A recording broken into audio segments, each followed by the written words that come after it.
សួស្តីបងប្អូនទាំងគ្នាថ្ងៃនេះខ្ញុំនឹងបង្រៀនបងប្អូនអំពីរបៀបដំណើរការ AC Data Mobile នៅពេលដែលបងប្អូនផ្លាស់ប្ដូរទូរស័ព្ទថ្មីបាទនៅពេលដែលបងប្អូនផ្លាស់ប្ដូរទូរស័ព្ទថ្មី AC Data បងប្អូននៅទូរស័ព្ទចាស់ហើយបងប្អូនចង់យកទូរស័ព្ទ AC Data មកប្រើប្រាស់លើទូរស័ព្ទថ្មីខ្ញុំនឹងបង្ហាញអំពីរបៀបនៃការដំណើរការវាបាទបងប្អូន download app AC Data មកចូលក្នុងទូរស័ព្ទថ្មីយើងមកបាទហើយសូមបញ្ជាក់បងប្អូនត្រូវតែយក SIM លេខទូរស័ព្ទដែលបងប្អូនភ្ជាប់ជាមួយនឹង AC Data Mobile ហ្នឹងយកមកដាក់ក្នុងទូរស័ព្ទថ្មីដែរដើម្បីថាភ្ជាប់បានអញ្ចឹងណាយើងត្រូវតែមានទូរស័ព្ទដែលយើងប្រើប្រាស់ជាមួយនឹង app AC Data ហ្នឹងយកមកដាក់ក្នុងទូរស័ព្ទថ្មីរបស់យើងហ្នឹងបាទឥឡូវយើងចុចចូលមក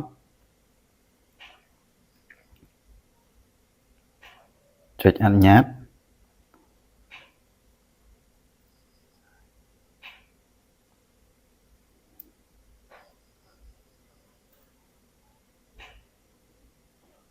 ហើយយើងយកភាសាបងប្អូនចង់ប្រើភាសាអីដាក់ភាសាហ្នឹងមក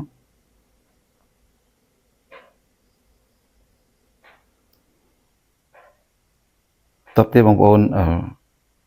វាលេខទូរស័ព្ទដែលបងប្អូនបានភ្ជាប់ជាមួយនឹង AC Data ហ្នឹង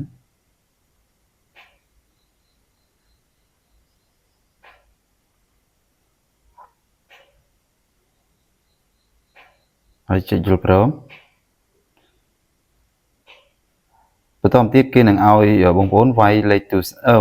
លេខកូដសម្ងាត់6ខ្ទង់ដែលបងប្អូនដែលយកមកបើក AC Data ហ្នឹងវាដកលុយដកអីហ្នឹងគឺលេខយើងវាយលេខហ្នឹងចូលមក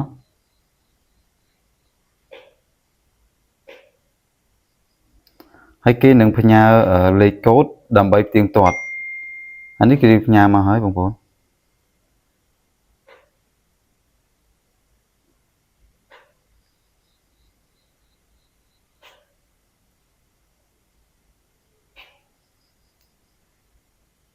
7 កុម្ភៈ 2026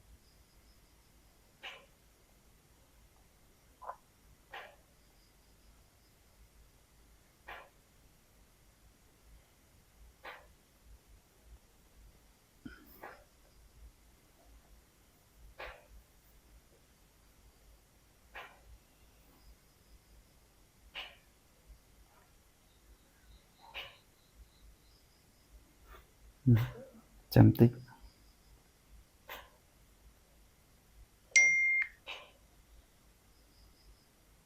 គេផ្ញើសារមកហើយបាទអានេះលេខយើងមិនវាយក៏ដោយសារក្រុមហ៊ុនគេឲ្យភ្ជាប់ដោយស្វ័យប្រព័ន្ធតែម្ដងគាត់ផ្ញើសារចូលយើងប៉ះទៅជលូតតែម្ដងអាហ្នឹងបងប្អូនត្រូវតែដាក់ SIM ដែលប្រើប្រាស់ AC Data Mobile ហ្នឹងនៅក្នុងទូរស័ព្ទហ្នឹងផងដែរបងប្អូនឃើញចូលស្វ័យប្រវត្តិបានដោយងាយៗហ្មងបាទហើយបងប្អូនដើម្បីដឹងប្រើប្រាស់បានជា